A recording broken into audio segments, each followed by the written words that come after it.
আমরা আজকে চলে এসেছি হরিরামপুর সুলতানপুর প্রাকৃতিক যে মনোরম দৃশ্য সেটা উপভোগ করতে করতে চলে আসলাম একবারে গ্রামের ভিতরে। দেখতে পারতেছেন সুন্দর একটি এখানে একটা ছনের ঘর আছে, এমনকি এটা হচ্ছে জ্ঞানকুটির পাঠাগার। হরিরামপুর থানা সুলতানপুর গ্রামে আপনাদের এই জ্ঞানকুটিরে স্বাগতম। এখানে বাংলার ঐতিহ্য যে এখানে সাইনবোর্ডে লেখা দেখতে পাচ্ছেন বিবাহের যে আনন্দ আমেজ ছিল, এই যে পালকি, এই পালকি নিয়ে অনেক গান কবিতা অনেক কিছুই আছে। পালকিও সংগ্রহশালা আছে, এমনকি মাটির যে যত প্রকার জিনিসপত্র আগে কিন্তু অ্যালুমিনিয়াম এগুলো ছিল না, প্রেশার কুকার, তখন কিন্তু সব মাটির হাঁড়ি পাতিলই ব্যবহার করা হতো, সেইগুলা উনি সংগ্রহশালায় রাখছে। এই যে মুড়ি বাজার, ঝাঞ্ঝর সাবনা, এমনকি এই যে এই পলো দিয়ে মাছও মারা যায়, আবার এই হাঁস মুরগি ধরে রাখা যায়। এই যে এই জিনিসটা, এটা হচ্ছে উচা, আপনার উচা বলে আমাদের এখানে। এটা দিয়ে আপনার চিংড়ি মাছ, বেলে মাছ, বিভিন্ন ছোট মাছ ধরা হতো এই উচা দিয়ে। এই যে এগুলা দিয়েও আপনার মাছ মারা হতো। এমনকি এই যে এই জিনিসটা দেখে আমার ছোটবেলার কথা মনে পড়ে গেল। খেজুর, এটা হচ্ছে খেজুর গাছের গোড়া। আগের দিনে কিন্তু টাকার কিন্তু অনেক মূল্য ছিল, তখন আমাদেরকে এই পরিবারের বড় ভাই বাবা দেখা গেছে এই খেজুর গাছ জুড়তো শীতের সময়, তখন এগুলা গোড়া তৈরি করে দিত। আমরা এগুলো নিয়ে ওই দেখা গেছে বিভিন্ন জায়গায় দৌড়াইতাম, খেলাধুলা করতাম। এখন যেমন আধুনিক খেলনাধুলা আছে, তখন ছিল না, তখন এগুলাই কিন্তু মজার একটা জিনিস ছিল। আর এই যে এটা হচ্ছে চেওড়া, এটা দেওয়া চিংড়ি মাছ, ছোট ছোট মাছ মারা হতো। আর এই নিচে যেটা দেখতে পাচ্ছেন এটাই মাছ সংগ্রহ করা হতো। আর এটা হচ্ছে নৌকার হাল, বইটা বলে আমাদের বাসায়। এমনকি গরমের এই যে তাল পাখার বাতাস কিন্তু অনেক ঠান্ডা। এগুলো সবই মাটির জিনিস। আর আরেকটা জিনিস আছে দেখতে পাচ্ছেন, এটা হচ্ছে একটা পশুর চামড়া দেখতে পারতেছেন, হয়তোবা বড় ধরনের কোনো একটা পশু, আমি হয়তোবা পশুর নামটা জানি না, তো চামড়াটা ওনার সংগ্রহশালায় আছে। আর এই জিনিসটা হচ্ছে দেখা গেছে এটা হচ্ছে আপনার যে আগে এই পাটে থেকে যে রশিগুলা তৈরি করতো সেই চরকা, এই চরকা। আর এটা হচ্ছে আপনার খালই। এই খালই আমার মনে আছে, আমার নানা যখন বাজার করতে যেত, হাটে যেত, তখন এই খালই নিয়ে যেত। আগের দিনে যে পরিবারে ডেকি ছিল না, সেই পরিবারে আপনার এই খাবার দাবার কষ্ট হতো, কারণ ডেকিতে ধান না বানলে আপনার ভাত জুড়তো না আগের দিকে এই প্রতিটা পরিবারে। আর এই যে পাটাপুতে, এই পাটাপুতে কিন্তু আপনার এই মশলা বাটার জন্য ব্যবহার করা হতো। প্রতিটা পরিবারেই এই পাটাপুতি দিয়ে মশলা বেটে তারা একবারে খাঁটি জিনিসটা খেত, এর জন্য তারা শক্তিশালী ছিল এবং অসুখ বিসুখ কম ছিল। আর এটা রুটি বেলার এই জিনিস। আর এই যে একটা জিনিস, এটা দিয়ে এখন যেমন আপনারা হাটে বাজারে গিয়ে মুসুরির ডাল, বুটের ডাল, খেসুরির ডাল এগুলো নিয়ে আসেন, তখন কিন্তু এই শিলবাটা দিয়ে আপনার এইভাবে ঘুরে ঘুরে এই ডাল তৈরি করতো। আর এটা হচ্ছে এই বেতের পালা পাথর।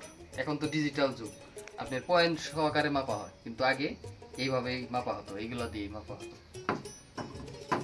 আর গ্রাম বাংলার এই যে বাইচের নৌকা, এগুলা তো গ্রাম বাংলার ঐতিহ্য।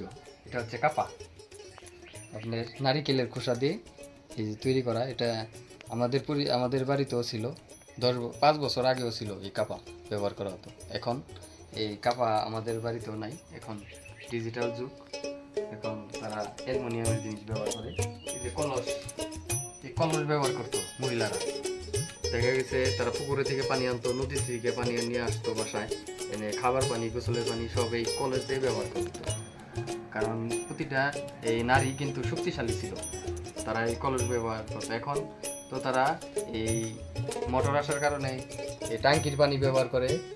এগুলো ওজন উঁচা করার কিন্তু শক্তি নাই এখনকার যে মেয়েদের, কিন্তু আগে তারা এই বড় বড় কলস বহন করে পানি নেওয়া করছে খাবারের জন্য। আরেকটা জিনিস হচ্ছে এই যে একটা জিনিস, এটা হচ্ছে আগের দিনের আলোর ব্যবস্থা রাতের। কপি, এটা হচ্ছে কপি, আর এটা হচ্ছে গাছা। এই গাছের উপরেই কুপি রাখা হতো, দেখে দেখা গেছে রাতের বেলা খাবার দাবার অন্য সব কাজ কাম করা হতো। আর এটা হচ্ছে শের, এটা শের। আগের দিনে কিন্তু এই শের দিয়েই চাল ডাল সব মাপা হতো, আনা নেওয়া হতো। এমনকি আমরা ছোটবেলায় এই শেরে করেই মুড়ি খেতাম, বিভিন্ন জিনিস খেতাম।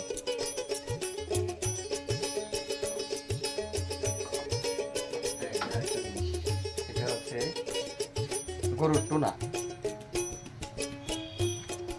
গরুর টুনা, কারণ এই গরুর টুনা আগে ব্যবহার করা হতো আপনার এই ফসলের মাঠের পাশ দিয়ে গরু যাওয়ার সময় কিন্তু এই ফসল নষ্ট করতো, এর জন্য তার মুখে এইভাবে আটকে দিয়ে দেখা গেছে বেঁধে নিয়ে যাওয়া হতো।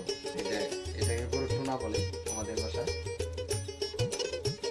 আর দেখা যাচ্ছে যে এখানে এই আগের দিনে খেজুর গাছ কাটা হতো, প্রতিটা পরিবারে কমসে কম 50 থেকে 60টা খেজুর গাছ থাকতো। এইগুলো যে খেজুর গাছ থাকতো, তাদের খেজুর গাছ, তাদেরকে গাছি বলা হতো।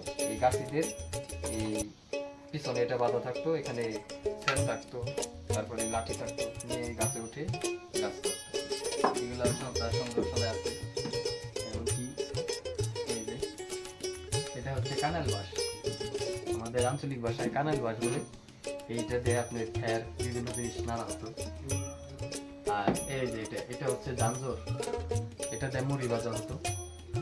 এখন কিছু কিছু পরিবারে এখনো তারা আগের ভাবে মুড়ি ভেজে খাওয়া দাওয়া করে। আর এটা হচ্ছে মাতাল, হয়তো জানেন। আর এটা হচ্ছে জোয়াল, আপনি গরু যে হাল চাষ করা হতো এই জোয়াল দিয়ে। আর এটা হচ্ছে নাইংলা বলে আমাদের ভাষায়, জমিতে দেখা গেছে আগাছা হলে টানা হতো। আর এটা হচ্ছে নাঙ্গল। আর এটা হচ্ছে ইটামুকুল, আপনার নাঙ্গল দিয়ে হাল বাওয়ার পর যে বড় বড় চাকা থাকতো আগে, সেগুলো ভাঙার জন্য আবার এটা ব্যবহার করে। আর এটা হচ্ছে টেটা, গিল দিয়ে মাছ, বর্ষা মৌসুমে বড় বড় মাছ মারা হতো এই টেটা দিয়ে। আর এটা হচ্ছে মাথায়, গরমের ভিতরে যে চাষাবাদ করে রোদে কিন্তু যে কোনো সময় হিট স্ট্রোক হতে পারে, এর জন্য তারা এই যে তখনকার সময় এই মাতাল ব্যবহার করা হতো, এই মাতাল ব্যবহার করতো। আর এটা হচ্ছে হারিকেন, আগের যুগে কিন্তু আধুনিক হারিকেন, এটা আলোর ব্যবস্থা করা হতো। আর এটার চাইতে একটু আধুনিক হচ্ছে আপনার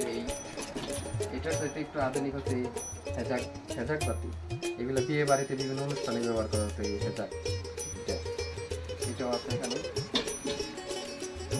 এটা হচ্ছে আপনার খোলা, আমাদের এখানে চাউল টাউল ঝাড়া হয়। আর এটা হচ্ছে মই, আমাদের ভাষায় আঞ্চলিক ভাষায় চঙ্গ বলে, আর এমনি এটা মই।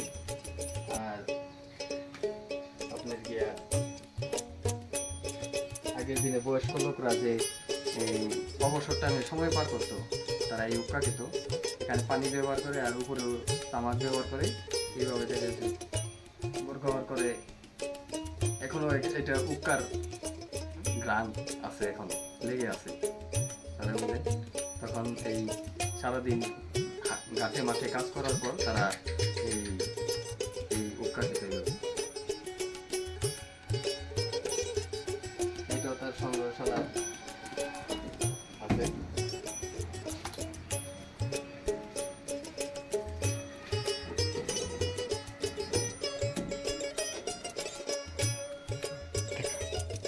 এটা হচ্ছে শর্তা, আমাদের ভাষায় আঞ্চলিক ভাষায় শর্তা বলে।